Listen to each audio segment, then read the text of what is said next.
欢迎大家又来到就是刘俊的忘了第几次的电台，然后今天电台呢就是想要就是给大家读一读就是这一次生日，然后收到来自小蝴蝶们的信，然后我们就从第一封开始。也许世界上也有5000朵和你一样的花，但只有你是我独一无二的玫瑰。就是《小王子》里面特别经典的一句话。嗨，刘俊，今天是11月13日，是我的生日。哦，生日快乐！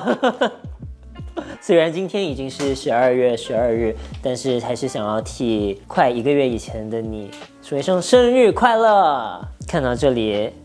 我猜我会听见一句生日快乐，你猜对了。这封信确实是从这一天开始写的，但是要写到哪一天才能终结这我就不懂了，应该会很长很长很长很长很长很长。好，后面是我自己制造的效果，你慢慢看了。我上一封信里的内容有说我离职了，即将开始新工作，对此也有点忐忑，害怕自己做错决定。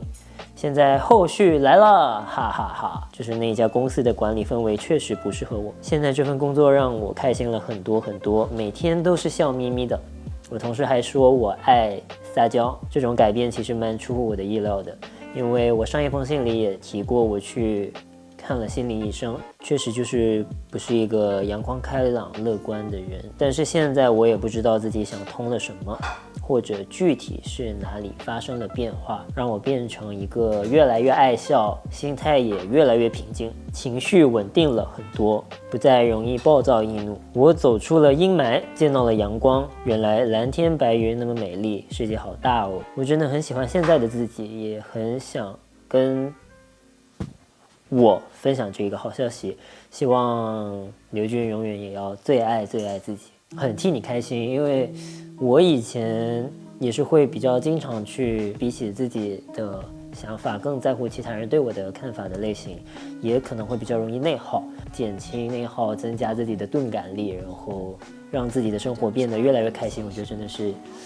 很好的一件事情，然后我觉得也是做得非常正确的一个决定，因为生活的每一天都是很珍贵的，与其说让自己每一天像一日三餐一样的内耗，那为什么不用快乐去填满自己每一天的生活呢？就是这个是我的认为。今年我生日的时候，我大学的2位好朋友专门来到我的城市给我过生日了。其实每一年的生日我都会哭，尤其是刚过0点的那几分钟，基本上都是因为无法控制的回想起过往生日时发生的那些糟糕的事情，那种自己的存在无人在意的情绪会一瞬间吞噬我。今年是第一次因为感知到幸福而流泪，难得他们知道我病了，还是愿意千里迢迢坐着最早一班的火车赶到我身边拥抱我，告诉我他们非常爱我。我从来没想过不求回报的爱会发生在我身上，也从来不认为有人在感受到我刻意保持距离的冷漠后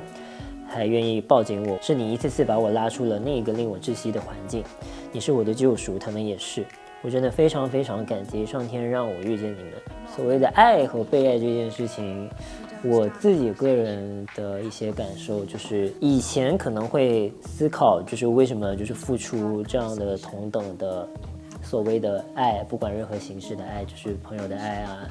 家人的爱啊什么的，然后但是好像没有收到同等的回报。现在的我可能会更多的把爱这一件事情回归到自己身上，我爱自己多少的这一件事情上。当我把重心慢慢的回归到自己身上的时候，因为我个人就好像没有太在意，就是我去对其他人付出的时候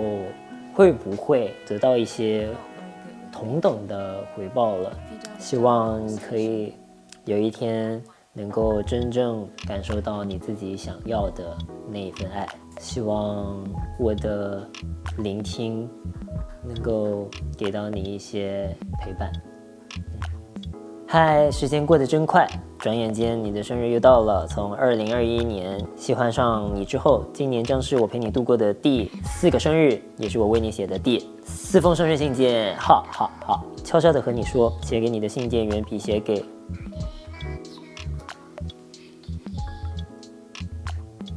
那个该怎么说呢？您老公来的太多，所以这位就是已经有家庭的小蝴蝶。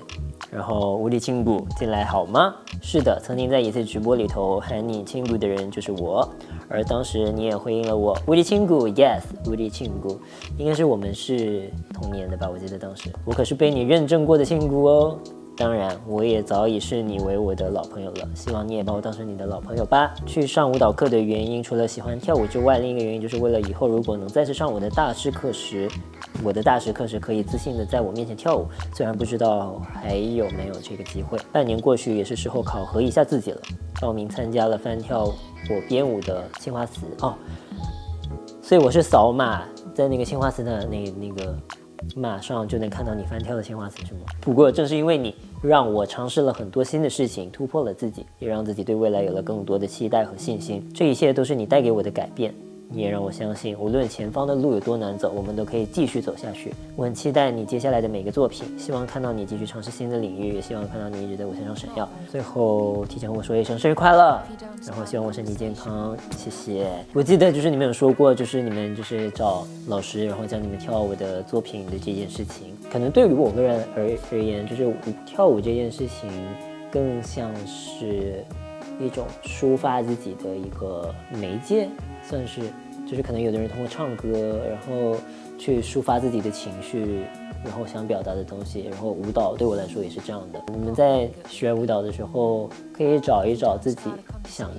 要感受到的是什么，而不要因为了呈现给我看还是怎么样，然后才去学习舞蹈。就是还是回到那句话，在生活里就是为自己的生活而过得更多姿多彩一些了。因为我个人就是会更看重每一个作品的诞生，虽然这个有点跑题啊，但是我想跟大家分享一下的是，就是我之前有看一个纪录片，然后当时就是有位老师，他正好也有提到就是关于创作这个事情。他说创作其实是在对抗死亡。什么是死亡？我觉得这可能是也是我一辈子就是需要一直去探究的一件事情，所以这也是可能我这一辈子为什么会一直在创作的事情，就是不一定是舞蹈，也不一定是歌还是怎么样，但是我觉得我这一辈子可能是会一直在创作没跑了。然后希望大家跟我一样去共同面对，也不是面对，就是去可能是追逐自己的梦想，或者是迎接自己的人生，或者是面对自己的未来吧。就是太空人有机会给你写信的第一件事，想跟你报喜。记得去年生日写信给我说要参加比赛了，还有9月15日的直播我也跟你说要参加比赛，让我享受过程，不要太在意成绩。在9月的那一场比赛没有拿到冠军，只有2个亚军，1个季军，1个第4名和1个第5名。你这是在凡尔赛吗？开玩笑，说不伤心的话那是骗人的，但输给很强的那几个组别是真的心服口服。但是11月在槟城的国际赛，我拿到了职业个人组5个组别的全满贯和职业组的中冠5王，恭喜！这3年多的时间是我和小蝴蝶见证了你的成长，从业余组冠军到职业组冠军兼5王，从平平无奇的学生到国际评审，谢谢你们陪我一路成长，是你在我舞蹈生涯中最低落的时候给了我要坚持下去的动力和勇气。每次看我的舞蹈视频都能动力满满的去练舞，希望以后你能多发舞蹈视频。最后要祝福你生日快乐，希望你平安健康，天天开心，愿你的生活都能如你所愿，愿所有美好不约而至。不管接下来选择哪一条路发展，小蝴蝶们都会一直支持你。首先就是特别感谢你们，就是对我的人生的选择的支持，因为刚刚你有提到就是在比赛的时候然后拿到的奖项嘛，我其实以前就是说来也挺奇怪的，我以前经常比赛的时候其实蛮常拿的都不是第1名，一直都是第2名，会有这样的想法，就是当然也没有说难过还是怎么样，就是我是不是就是第2名的命啊就是在某种程度上，就是当你拿到太多次了，你就会好像就接受了这样的一个事实的这种感觉。但是后来我记得有一次，就是老师跟我们说，他其实比起一直拿第1名的学生，一直失败的人更不容易，也很期待他们的未来。因为当一个学生他从失败中走出来，是迎接成功的时候，他就会有更加多的那个怎么说呢？对，就是累积的那个能量跟力量，然后还有精力去让他一直面向成功，然后尽管再次面临失败也无所谓，因为曾经失败过了。但是如果就是某一位学生，他人生里永远都只有成功，成功，成功，当他万一面临失败的时候，很有可能会一蹶不振。所以我觉得在你刚刚心里提到的，就是虽然上一次比赛拿到了第2名，没有拿到第1名，虽然有点难过，但我觉得不要太在意，只需要 enjoy your game, enjoy your show， 就是享受你的比赛和你的表演，在每一次进行表演和比赛的时候，享受自己，然后享受把这个表演带给大家的这个过程和喜悦。后面的名次就是我觉得没有那么重要，它可能失败也可能成功，但是都会是你人生中的一个重要的经历和回忆吧。然后我们今天电台的读信环节就先到这了，希望就是今天跟大家分享的一些想法和一些我自己的感受可以给到你们一些帮助吧。那就在下一次电台见喽，拜拜。